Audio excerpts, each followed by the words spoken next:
just to make sure everything's good. I got a notification on my phone. Awesome. All right, it looks like we're live. So thanks for coming on. I saw your video that you did on asking atheists what it would take to believe a God exists. Like if somebody knocks on your door and says, "I'm God. What would it take? I'm going to come back." Or would you like to tell it? You tell the story. Yeah, so I created this video as my first home video. I usually just do like street epistemology videos, and I decided to make this one about what it would take for atheists to be more confident or even convinced that any or a God exists. Doesn't necessarily have to be a particular God, but so the scenario is that if God, came to your door, knocked, and asked you to come up with some criteria to be convinced that he was actually God, and he'll be back in a week, and so he comes back, and so your job is to lay out something that would convince you. And I thought it would be an interesting exercise to be open-minded about what that would look like. And you mentioned that when you ask atheists this, they don't usually answer. So have you asked a lot of atheists this before? Well, I haven't personally asked a lot of atheists this, but when I'm, watching videos and such like that, that's typically the answer that people give. And honestly, that's something I used to give. I first heard it from Matt Dillahunty, and he kind of coined the answer that I don't know what it would take, but a God would know, which like I thought it was like when I first heard it, I'm like, that's awesome. That's a great answer, because if God exists, he would know exactly what that would be, and he would have the power to do it. And so the only possibilities are that he doesn't want you to know, or he doesn't have the power, and he's not really God or something like that. But the point is not necessarily that if a God exists, he would, and he wants you to know, then that it would happen, which is true. The point is, like, do we even really know what that would look like? Are we open to that? Are we just kind of like not even entertaining the idea? And I think that's the case. I think we're not even entertaining the idea. And this is true because I had trouble coming up with something. And so I made that video to kind of shed some light on that, because it's not like, oh, I figured it out, I know exactly what it'd be. It's more like, we haven't really thought about this. And I got some good feedback in the comment section of that video, basically explaining there's so many like properties about a God that we would have to break them up one by one and come up with some criteria in which to be sure that, or reasonably confident that they have that attribute, so. Well, I wanted to give you my answer and hear your thoughts on it. So Okay. from my perspective, like my whole thing is that we have to start with, there has to be some way to differentiate between imaginary and what's real.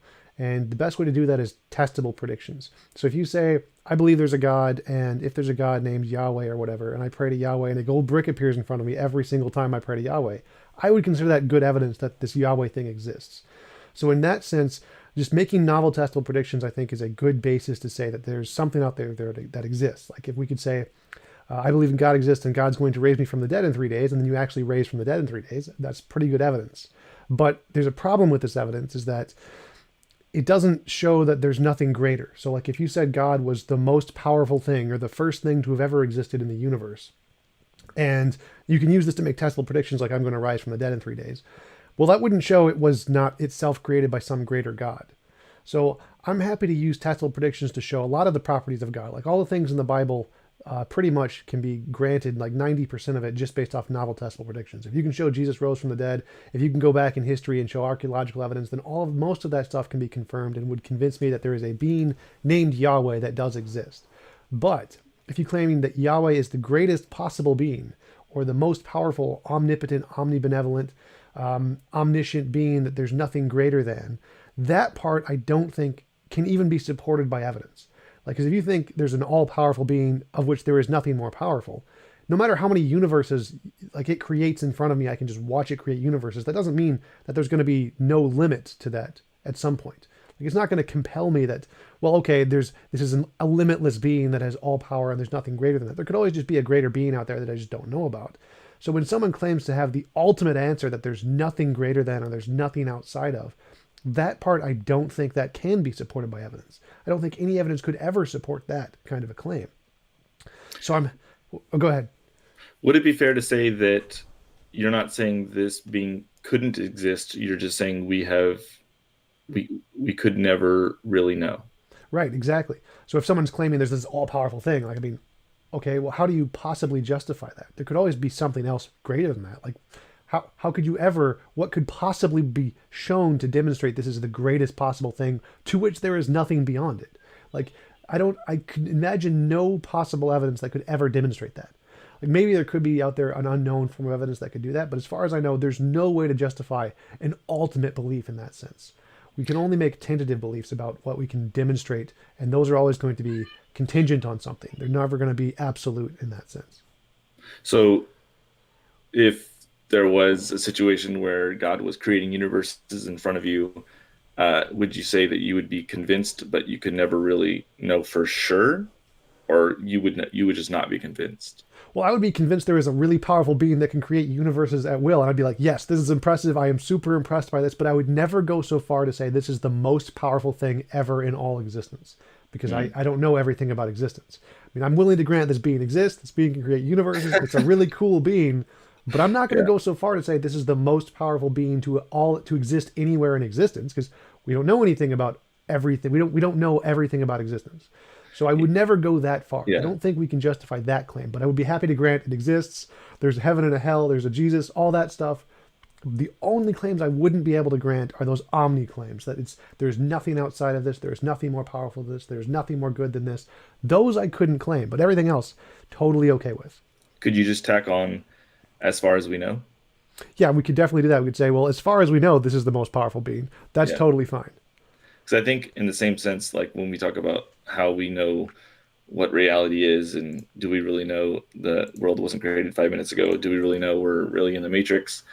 And so when you get to that level of skepticism, it's like you can just say, as far as we know, to our best of our knowledge. And so that's probably the same situation. But yeah, so I'd kind of like to point out how really easy it is to come up with some criteria in which we would be convinced, because when you're dealing with omni-properties, it's like the limit to your test is your imagination, because they can do anything, they can know anything.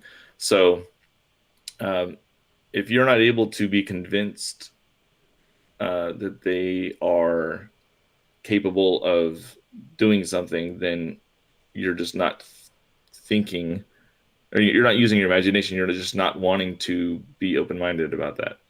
And so that would probably be the main thing I'm trying to focus on that video is, you don't really need to be so defensive about it. You could just be like, if this crazy thing happened, then that's what would convince me or give me more confidence. And because it's not like it's going to happen. It's not like we're scared, like, oh no, it's going to happen, and then now I'm going to be convinced, and damn it, I'm not an atheist anymore. And it's like, no, that's not really how it goes. And I've also heard basically someone said, if we do this, then we're giving, apologists some ammo. And I'm like, not really. If you don't do it, you're giving them ammo, because you're just not open, and you're not.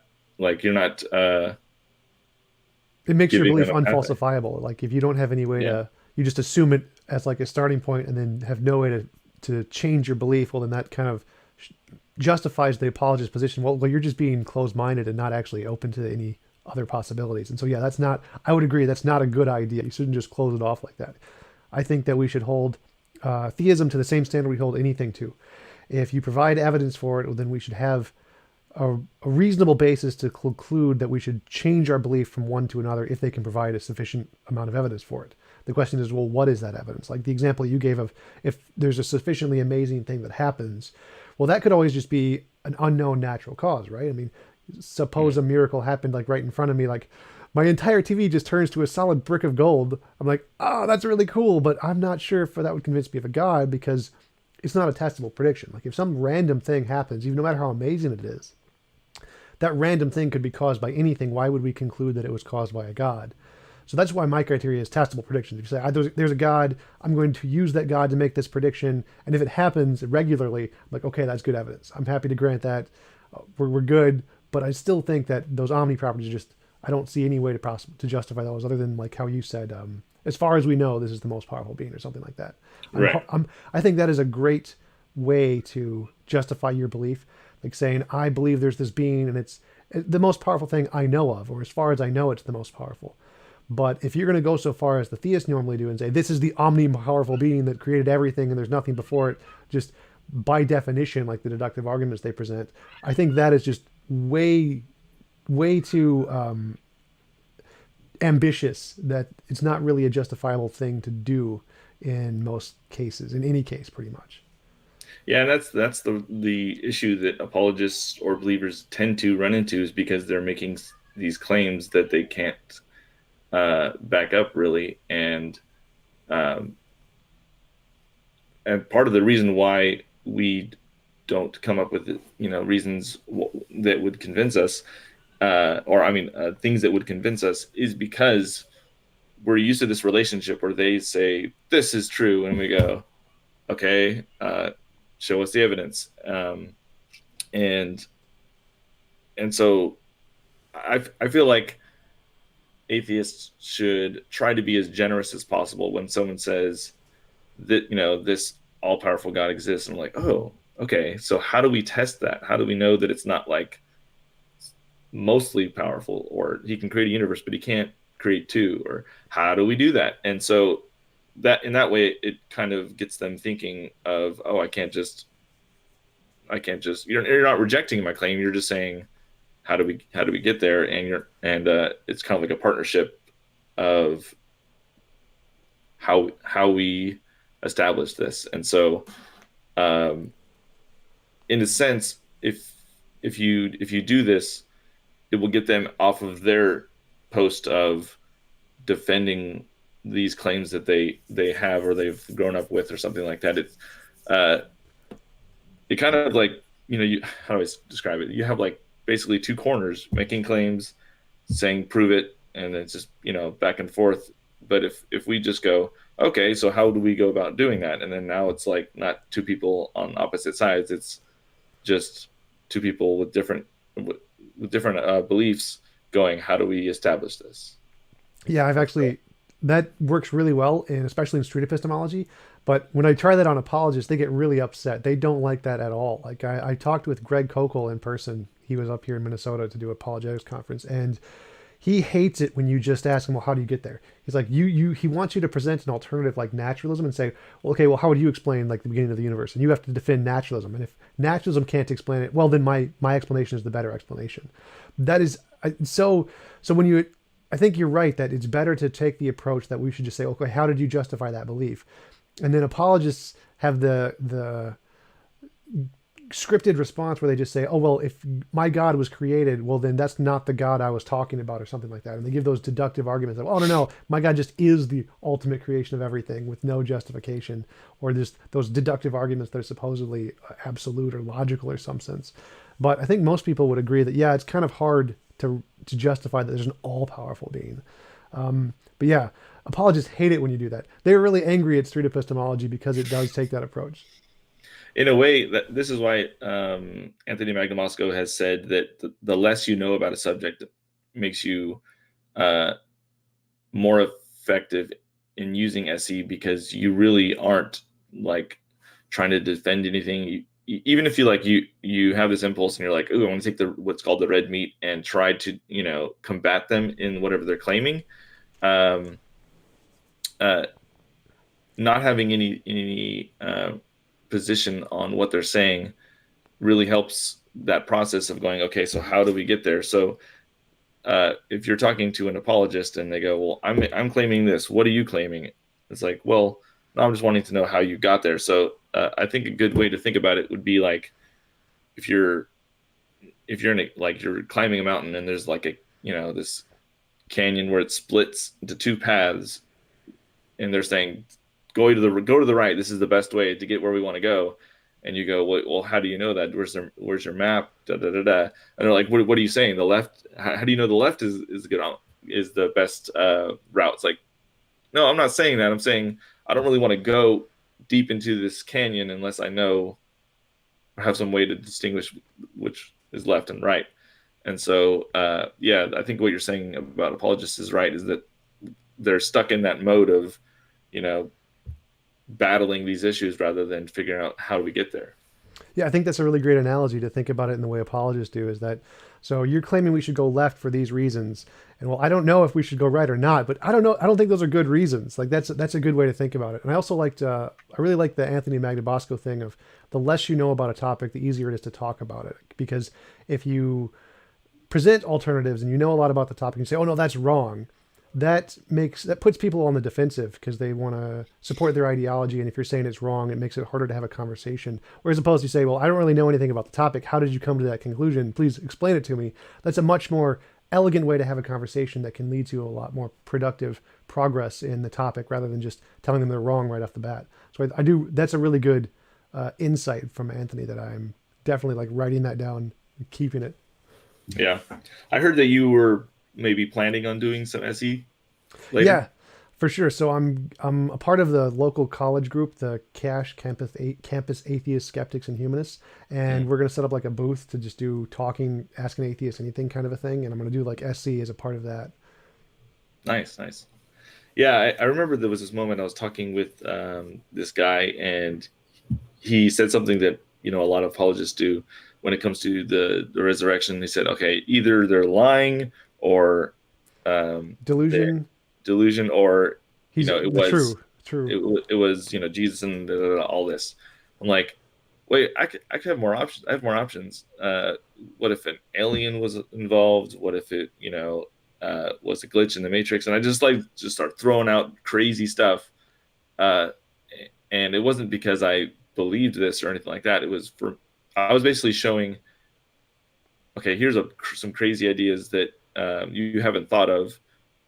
How do we eliminate these going forward? And so once you start that elimination process, the I was resurrected by the Christian God kind of will go with that, as you're eliminating him. So it really goes to show that focusing on the method on how we arrive at conclusions is way more effective than going, okay, I don't agree with your conclusion, and then they go, well, what other conclusion is there? Da, da, da, da.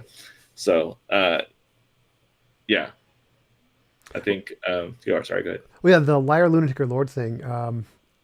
Elaw Chess actually just posted that. I totally remember it from the C.S. Lewis's like liar, lunatic, or Lord thing. I think it does cover most of the options. Like if there was an alien, that would be either the lunatic or the liar option. I think it's the lunatic option because it would just be like you've under a delusion of some kind. So I think it does cover most of the options, other than like a legend, like it was just Jesus never existed or something like the mythicist position.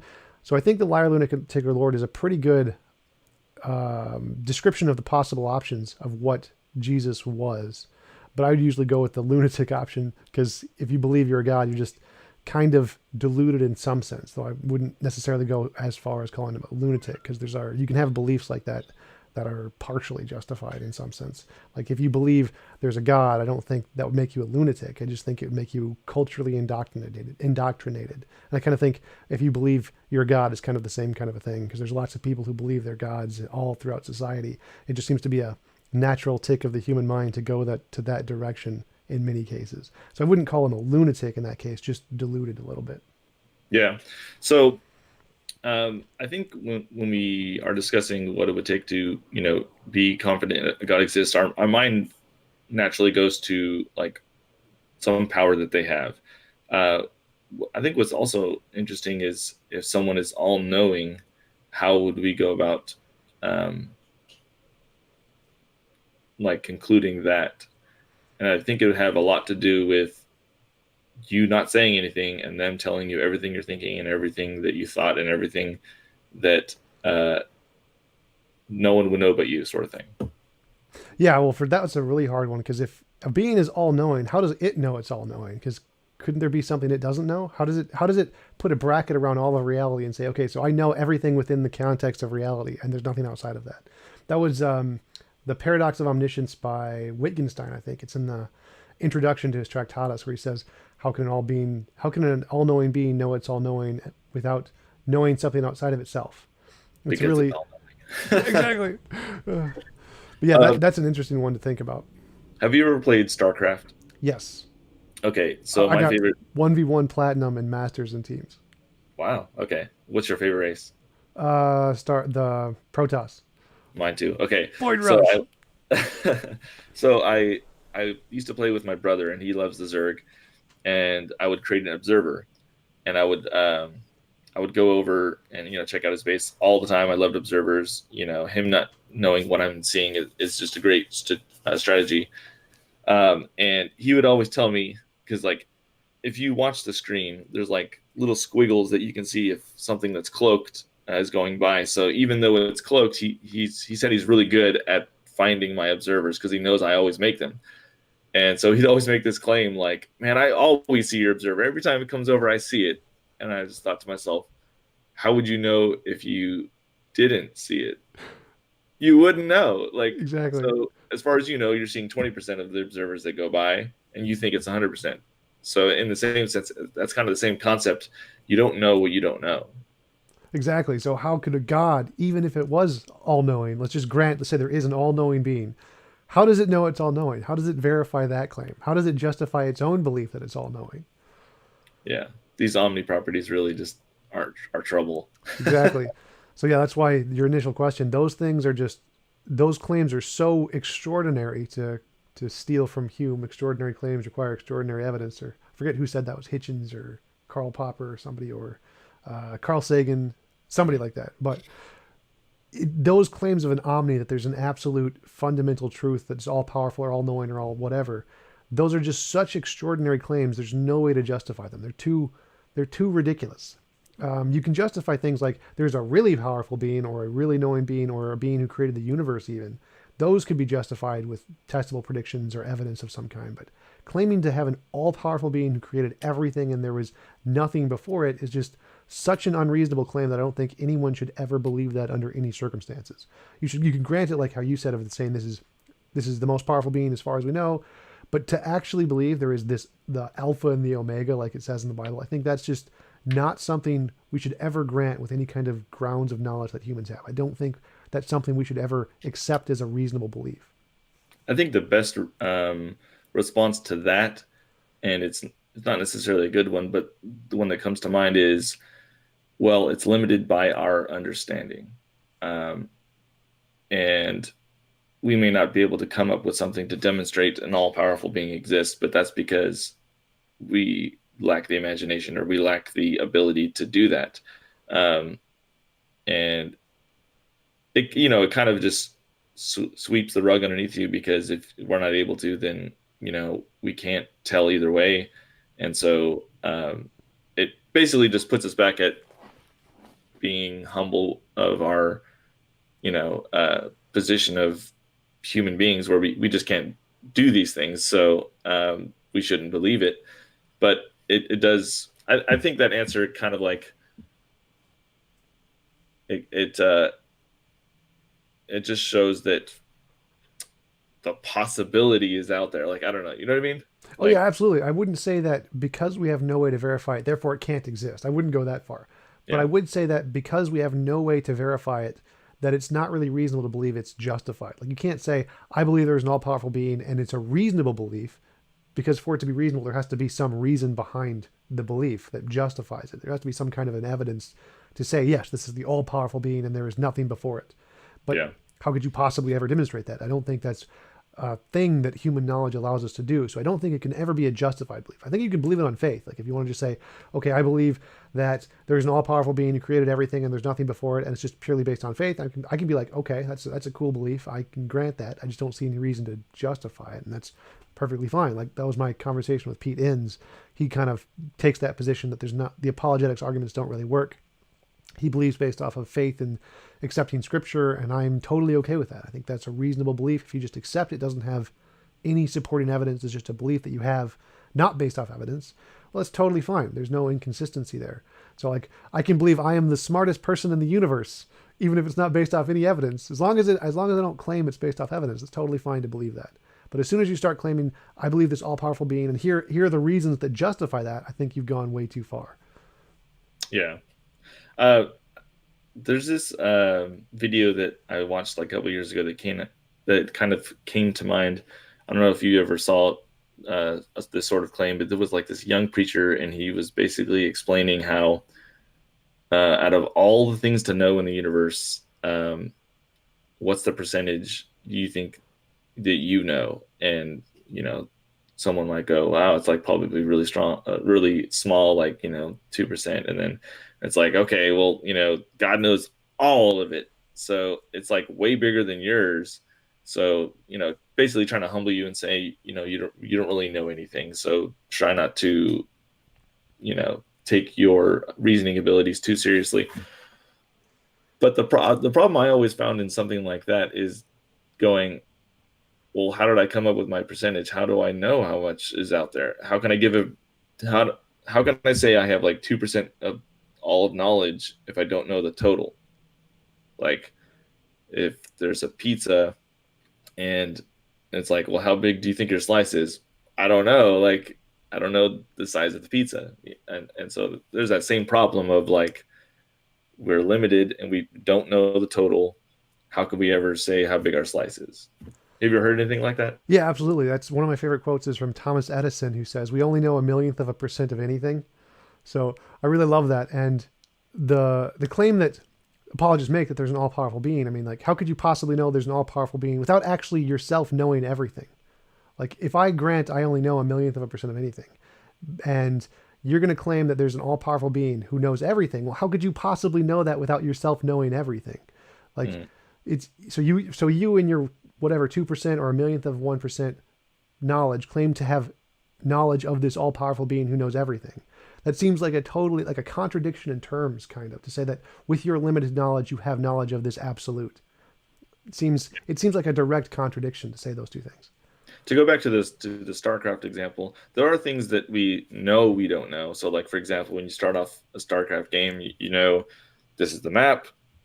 I only can see this. The rest is black. I don't know. And like that's the intuition when someone asks, like, out of all the things to be known, how much do you know? You kind of have an idea that you don't know shit. Like, the universe is huge. We kind of understand that it's limited by our scope, not necessarily by some parameters like a StarCraft map. Like the light is limited by our ability to detect, like, the wavelengths. Like, it goes as high as we can detect, it goes as low as we detect. We don't know where that ends. As far as I know, I could be wrong, I don't know. But it's like there is a distinction between we know we don't know things, and then there's just like we don't know what we don't know, and that's just who knows how big that is. But would you say that we can be confident that the whole universe, our understanding of it, is just like so small, just based off of size? Well, I wouldn't say just based off size. I would say that we can't ever conclude that we have any solid percentage grasp of anything. So, like, we can always get smaller. Like, we thought that atoms were the smallest particle. That was back in the Greek days. We defined atom. Just the definition of atom was the smallest constituent part that wasn't made of anything. But then actually, when we looked into the physical atom that made up all of the stuff, we realized it was actually made of smaller things, protons and neutrons and electrons. And when we zoom into those, we realized that they're actually made of smaller things, of gluons. And when we look into those, we might find out that they're actually made of smaller things. So we have no reason to conclude that there is a stopping point, that we've reached the end of the discovery metric, and that we're at the edge of the map, so to speak.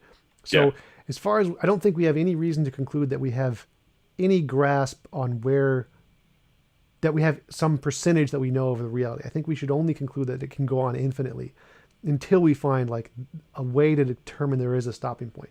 And until we find out, yes, here is a stopping point, and here's how we conclude what a stopping point is, I think we should always just assume that we only ever understand 1/1000% of anything. Because I think the greatest mistake that humans have made is concluding that, well, here's the end, there's nothing beyond this, and we're just done.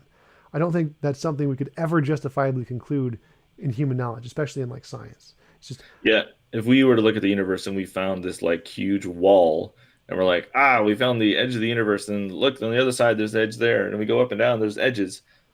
Even if we do that, it's like, well, what's on the other side? exactly. Yeah, it's very interesting. So the other claim would be an all-loving property. I have no idea how you would even determine that. What does that even mean? Like, Yeah, it's like saying there's an all tall property. Like, what? Like, is there like a tallest thing out there somewhere that just the tallness just goes on forever? Like, what does it even mean? Because lovingness is just like an adjective. Like, how can you have the greatest adjective? There's an all running thing. Like, what? yeah, man, What? it runs better than any runner. But So I think a good question to ask if someone says something like that would be, what is the second most loving thing? yeah, Because it forces them to go, okay, what's the criteria? Because I'm just saying all loving, it's the most. Okay, well, what's the second? Crap, now I need a criteria. Now I need a method. that's. I think they would say that God is like the essence of love or something, like the basis of love, where all love comes from. Kind of like, for example, water. Hydrogen is the basis of water, and water can't be made without hydrogen. So I think they'd say God is like that in that sense, kind of like the basis of all love, and that's kind of what it means to be omnibenevolent. That Yeah, but that doesn't really answer the question for me. It's like, is there someone that isn't as loving as God because they have the capacity to love? Does that mean that and they get it from God? Does that mean they're all loving just like God because it's all the same? Or like there's a scale of love, right? Like, because if you take someone, who's just, had a horrible life and conflicts pain on everybody, it's like, okay, he's not as loving, right? Okay, so what is the difference between all loving and the least loving, and how do we read in between? And yes, saying that God, is the essence of it is like, okay, that is just telling us what it is, not how we scale it. yeah, for sure. So it's a really, because there's different answers there for most theists, but the one I think that most theists resonate with is just saying like God is just the source of love, and that's kind of what they mean by omnibenevolent. Not like it's some kind of a measurable metric that there's like, Oh, okay. Yeah. so love can't exist without God, kind of that kind of claim, and that's what it means to be omnibenevolent. Just because if you're the source of all of it, then it can't exist without you, kind of a thing.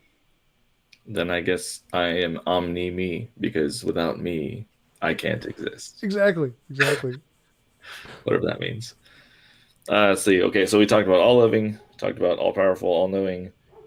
Am I missing something? Well, there's the eternal, the existing outside of space time, which is kind of an omni too. Omni existent. Yeah. Yeah, so I That, think the six properties of a god are omnipotent, omnibenevolent, omniscient, personal, eternal, and conscious. So those are the three omnis, are the all powerful, all knowing, all loving. And then there's the eternal, which may or may not be an omni. And then the other one is just personal and conscious. I think eternal would be similar to omniscient, because it's like, well, how do you know you existed first, and how do you know that you're not going to die eventually, or not exist, or whatever you want to call it? Uh, those are just like baseless assertions. Right. So like if assuming you believed that you existed forever, well, how do you know you weren't created by something else and it caused you to believe you existed forever, but you were actually just created? You just don't know it. Yeah. So I guess the moral of the story is we should never say, or never claim to know, or you know uh, believe these omni properties, because there's always just limits to them, and it's an unlimited claim. Right. Absolutely. That's exactly my position, is that you can't say that with our tentative knowledge, you know some absolute thing. There's no way to justify an absolute belief based off of our tentative knowledge.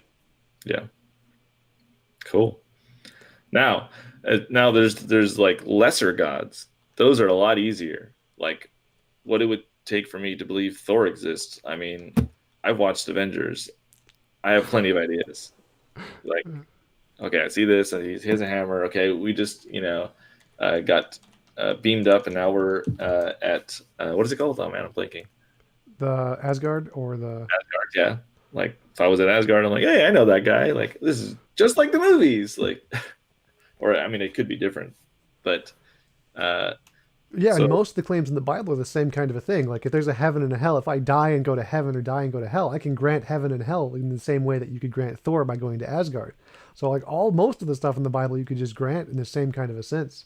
But those omni powers are just beyond us. that creates a great outsider test for uh, Faith for outsider test for faith. yeah. Like if you think about, well, this person, this kid died and went to heaven, or this guy claimed he died and went to hell, and I'm like, okay, so if someone died and said they claimed they went to Asgard, is that just as good for evidence of Thor? Uh, and you can play with that a little bit, and it just demonstrates our inability to investigate when people die and go places. You Yeah, know, yeah, and that's kind of one of the claims they the apologists use against Thor is that, well, Thor isn't all powerful. He couldn't have created the universe because they don't claim Thor is all powerful. Well, does that mean he's not? Like, do you have to actually claim to be all powerful to actually be all powerful? Maybe all powerful is a kind of property that just is a thing without them claiming it. Maybe they are all powerful. We just don't know it or they didn't claim to be. So what would convince you that they're all powerful even though they didn't claim it? yeah, And like we weren't ready to hear it. yeah, exactly. Um, and I'm trying to think of other. I mean, any god that is less than all these omnis, which is kind of the point of the omnis, is easier to come up with criteria that would convince you. Um, so yeah, I think that kind of sums up um, what I was trying to express for atheists is to just not be Be open to the possibility that you can demonstrate there is some parts of the God that exist instead of just rejecting the whole idea at its face value. right. Yeah, yeah. What else you got? Well, how long have you been doing? Let's talk about your channel a little bit. How long have you been doing that? Doing street epistemology? How did you get into it? I think it's a little less than 3 years, and like a lot of other SEers, I watched Anthony Magnabosco, and I was like, uh, I really enjoyed it. At first, it was kind of a thing where I was like, man, this is a great idea to get people to tell us the real reasons they think it's true, and then just destroy them. And I was like, oh, this is great. But then I realized, actually that doesn't work. Not only that, but they're being really open and honest, and that's just unethical. Why would you want to do that? And the best way is, to just kind of slowly have them think about it, and then they lead it. You're just giving them the tools, and they do the work. And so, honestly, after doing it for a while, it kind of changed my outlook on. Um, it changed my attitude towards believers, because before it was like online argumentation, and I was never really face to face with anyone, and it was always about their argument and my counter argument and stuff like that. And so, and SE has taught me basically the arguing doesn't really help that much, um, unless someone's in that right state of mind where they're putting everything on the table. But if you kindly just talk to people, they'll tell you like the real reasons, even if they're not really good reasons, and they will eventually realize them. Uh, just using SE is just a way better way of being effective and kind at the same time.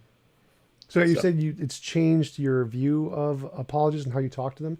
So has it like made you more compassionate? Like, what have you learned from street epistemology? Have you used street epistemology on your own beliefs and rethought certain things that you didn't consider before?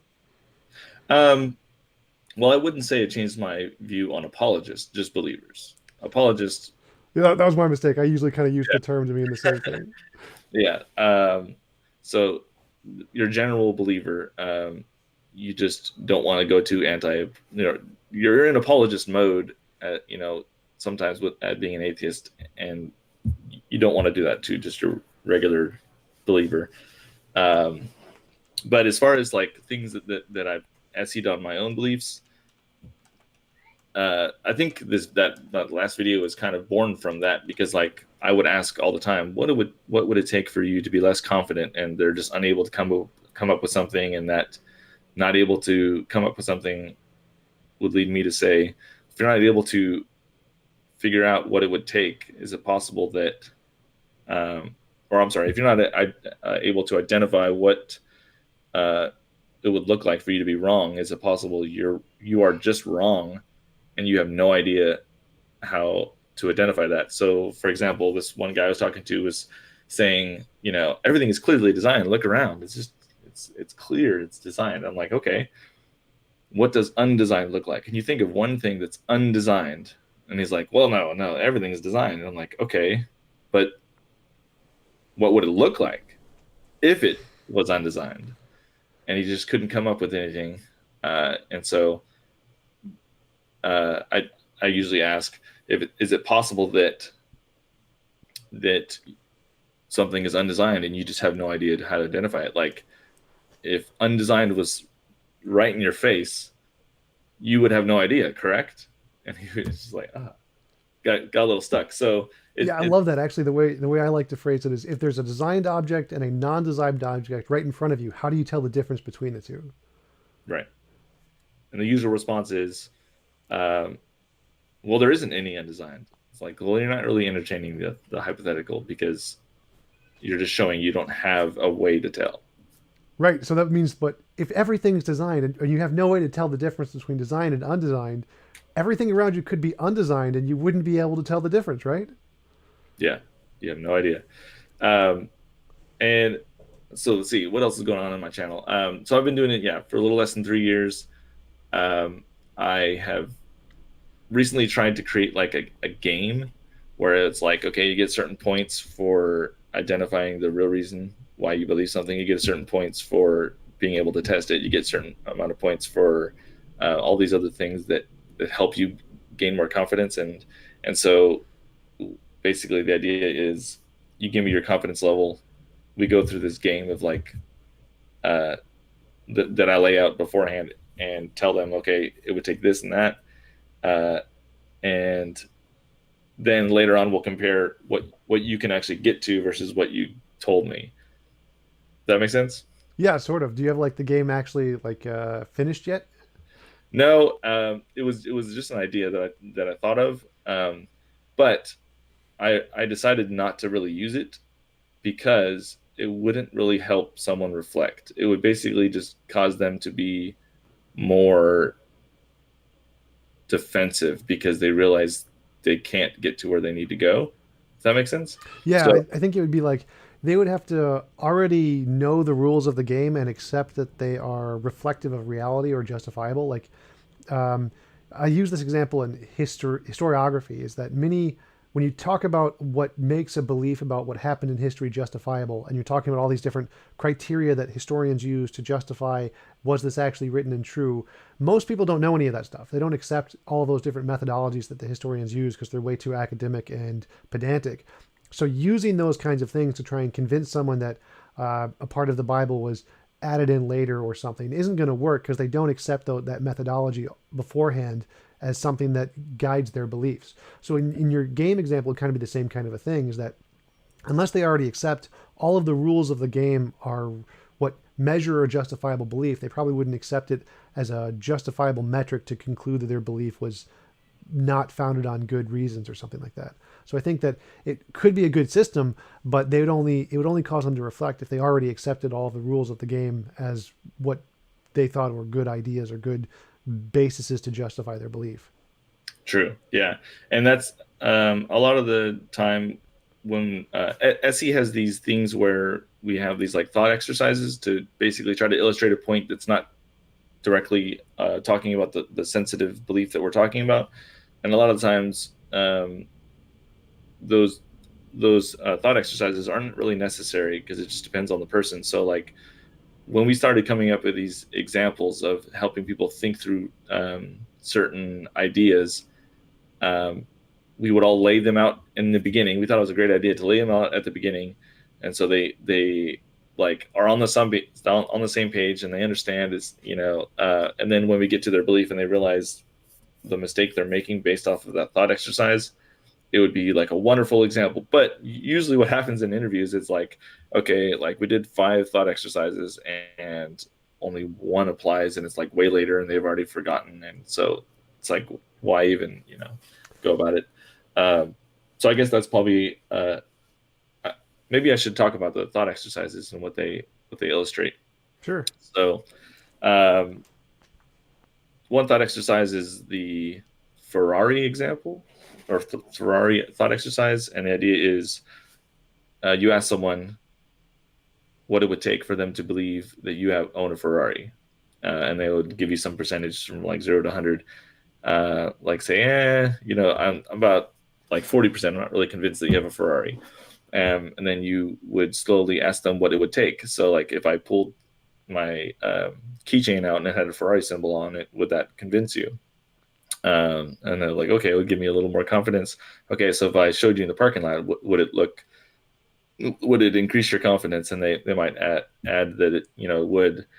And then you get to the higher end, and you're like, okay, so what would it take for you to be 100% confidence? And usually it's like seeing the title. And so it's a great example of understanding that you need to provide evidence to get somewhere, and here's your criteria and how you do that. And so when someone has a belief that doesn't have criteria in how they got to it, like if they just say, well, I just have faith that it's true. Well, can we have faith that, can you use faith to just be confident that I own a Ferrari? Would that be a good way? And then the little light bulb comes on, like, oh, I can't do that. Let's see, what other thought exercises are there? Actually, my response to that is the way I could be 100% certain that you owned a Ferrari is if you transferred the deed to me and I owned the Ferrari. Yeah. Oh, that's true. But can't deeds be forged? But yeah, if it was forged, it wouldn't be able to be transferred, I guess. Yeah. Right? Okay. That's a good one. And then I'd have a Ferrari. Like, yes. Right? So another thought exercise would be something I made. Actually, no. First, before I go there, let's go to the Tic Tacs. You ever heard the Tic Tac analogy? But the Ferrari one, that one was Anthony Bagdabasco's, right? I think that he came up with that one. I saw that one on his show. I don't think he actually made it, but it was like maybe Reed read about it and then it was like added. The thing about the SE community is we just like all steal from each other, and we're like, oh, that's a great idea. Let's do it. And so it's not like we kind of lose track of who did what. Yeah. Or I do maybe. But let's see, what was I talking about? Tic Tac. So the Tic Tac exercise is to help people understand what they mean by saying something is true. So when someone says this is true, and you ask them if someone disagrees with you, how do you figure out which one is correct? And they go, well, we're both correct. It's true for us. And it's like, okay, so how do we explain the idea of truth?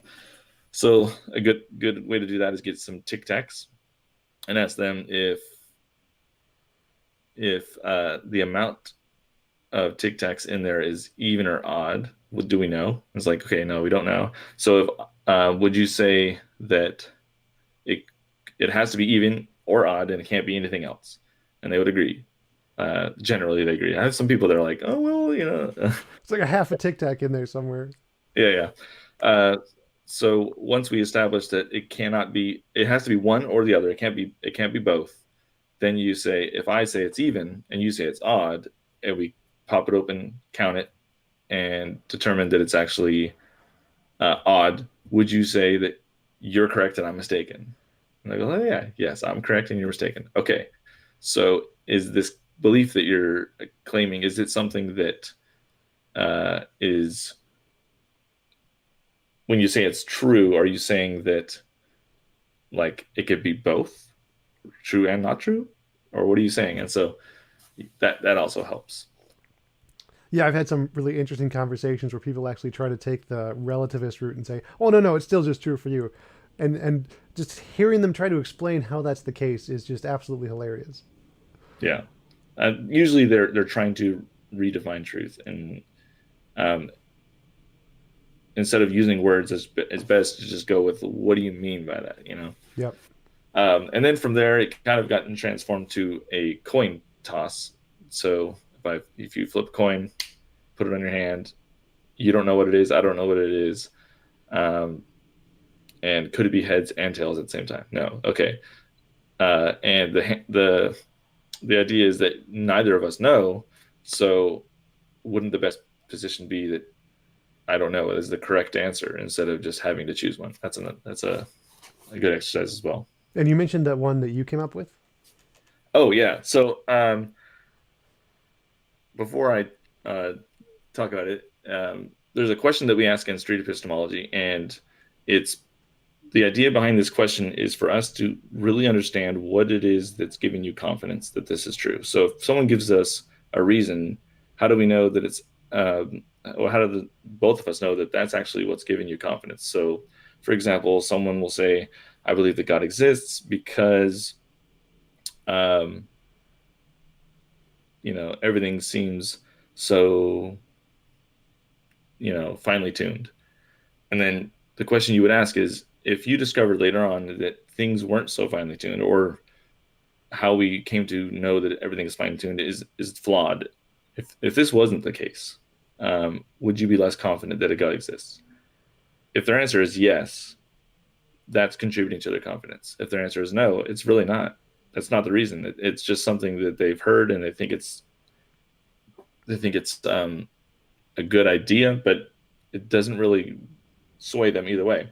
So I try to explain to people why I'm asking this because a lot of times it just seems like I'm trying to falsify their position because they say, well, this is the reason why. Well, what if that wasn't true? If I could just blow that out of the water, and they get kind of like a little defensive because what are you saying? This isn't true? It's like, no, I'm not really saying that's not true. I'm just saying if it wasn't, would that affect your confidence? And so I think it was helpful for me to explain why I'm asking that because I'm not trying to say it's actually not true. I'm just trying to understand if it's affecting their confidence. And so I came up with this analogy, and it's called the jambalaya analogy. So have you ever eaten jambalaya? Yes, a few times. Okay. So jambalaya is known for being spicy and has a ton of ingredients. And so if I went to a chef and I asked them if I would like my jambalaya less spicy, what ingredient do I need to take out so it's less spicy? And they said, well, if you take out the bell peppers are really what's causing it to be spicy. And then you follow up question, well, okay, so if I take out the bell peppers, would it be less spicy? And they say, no, it would be just as spicy. Like then I would realize that okay, the bell peppers aren't what's making it spicy. What is making it spicy? And so when I lead with that, and I kind of explain, trying to get to the root of what is making it spicy, rather than like how would we figure it out? Just taking out ingredients, and then the spiciness level would go up and down.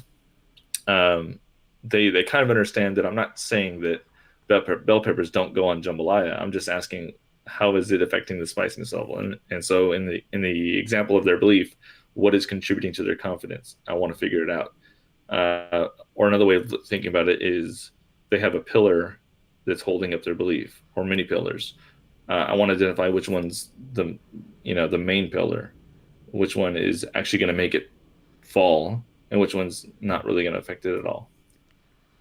Right. Yeah. So I can see when you ask someone if that was not the case, would you stop believing? They kind of see that as like, oh well, so now you're going to start attacking that belief, and I may or may not be qualified to justify it. And so you may be able to show it's not true, and then well, that makes me look like an idiot. So I have to say, I don't know. I have to like be it puts them on the defensive right away. And so, Right. yeah, I can definitely understand how your jambalaya analogy will help them to understand that, well, this really isn't about me trying to show that that's false. It's just trying to find out what it is that makes you believe. Like, is this something that's integral to your belief system, or is it just something you've added on later and something that sounds nice? And trying to explain what is the core of your belief, like what's the core of the jambalaya. Yeah, the foundational reason why it's spicy, or something like that. Um, and I find that once I explain it like that, usually I don't have a lot of time, so sometimes I don't use it. But if I feel like someone's kind of on the defensive about that question, I follow up with that, and usually they understand. And then it's more like oh, that's really not my real reason. I'm like, well, what's your real reason? And then they have to really think about it, and it's much more of a cordial discussion about why they believe something rather than this like show me where to attack sort of thing. Yep. Yeah. So your channel is Deep Discussions, Hmm. and you can just Google that. Do you have the custom YouTube name where it's like youtube.com/deep discussions? I think it is just deep discussions. I'm not sure if you Google it what it will look like, but if you go into YouTube and search deep discussions, you'll definitely find it. It's got that little head with the puzzled brain, and then you're holding up a puzzle piece looking at it. I think that was a great analogy, just trying to figure out how everything fits together, even in your own mind. Yeah. So that was a good picture. I went with that. But I'm also on Twitter as Spaghetti Eddie. Uh, Originally, it was just deep discussions on Twitter, but then I realized I don't always want to do street epistemology, and I also don't want to like misrepresent what street epistemology is by arguing with people and under a street epistemology name. And so I was like, I'll just make it a different name, and then I could kind of feel free to do both. Yeah, and your channel's doing really well. You're about to pass me in subs too, probably in the next month. You know what's funny? I'm not even doing anything. It's weird. Like the last time I uploaded a video was like 3 months. I'm a busy guy. I work 50 hours a week. I have 2 kids, and I do love doing street epistemology, but it's not one of those things where I can do all the time. And like even when I have the opportunity, it's like, oh man, I'm in Texas. It's raining. It's cold. It's hot. What have you? And so opportunities don't really come up that often. But I mean, I do love to do it. Oh, you're in Texas? Where in Texas are you? Tyler, Texas. I'm about to go down in 2 weeks for a debate with Modern Day Debates. We're doing like a debate series down there. So Oh, nice. we're gonna be in Dallas. So Dallas. Oh, that's a couple hours away. yeah. That'd be cool. Um, what else was I gonna say? Yeah. So one disadvantage I have over other SEers like is that because I'm so busy, like that 1 hour I get to go out in the park, I'm like, man, this got to count. I'm gonna get some good interviews, and then uh, Nobody shows up. yeah, like nobody shows up, or I mean, there's always people, but sometimes it's not a very good interview, not a very good subject, or something like that. So um, I don't necessarily get too picky about what I upload. So some of my interviews are like, weird topic, but I'd rather just put them out there you know, just to see um, any opportunities I have or anything like that. Yeah, I actually find that's really helpful too, because the ones that you may think are not very good, some people find them really interesting or helpful because they've had similar conversations or thought about similar topics and that you really didn't think about. So like I do those on my Discord where I just have anybody come in and talk about whatever they want. And a lot of people seem to really like those kinds of conversations that you may not think are the best, but everyone else can still find them interesting or find value in them. Yeah, there's actually something I do as well is like as I'm editing the video and I go, man, I should have asked that, or man, why am I going off in this direction? I actually like type like my thought process, like, okay, here I made a mistake. Here I should have done this. Here's a better way to ask that. Um, or if everything's going well, I'll comment on something about the person I'm interviewing, like their thought process. Hey, did you notice this? They're avoiding this, or hey, did you notice how open they are here? And just kind of give people an idea of what I'm thinking about. And that way, it's not just an interview with people talking. It's also like a subtitle sort of thing, like not a subtitle, but like here, like details of how I think it went and opportunities and stuff like that. Yeah, commentary after the video. Yeah. Awesome. Thanks. I think that's been about an hour. Thanks for coming on. This was a great conversation. Yeah. Thanks for having me. I appreciate it. Yeah, I'm going to put your link in the description. Joy just asked for it, so I'll be sure to do that so people can find you on your YouTube channel and your Twitter. Awesome. Awesome. So I'm going to go get some coffee. It was great coming on. Great talking with you. I'll talk to you later. All right. Later.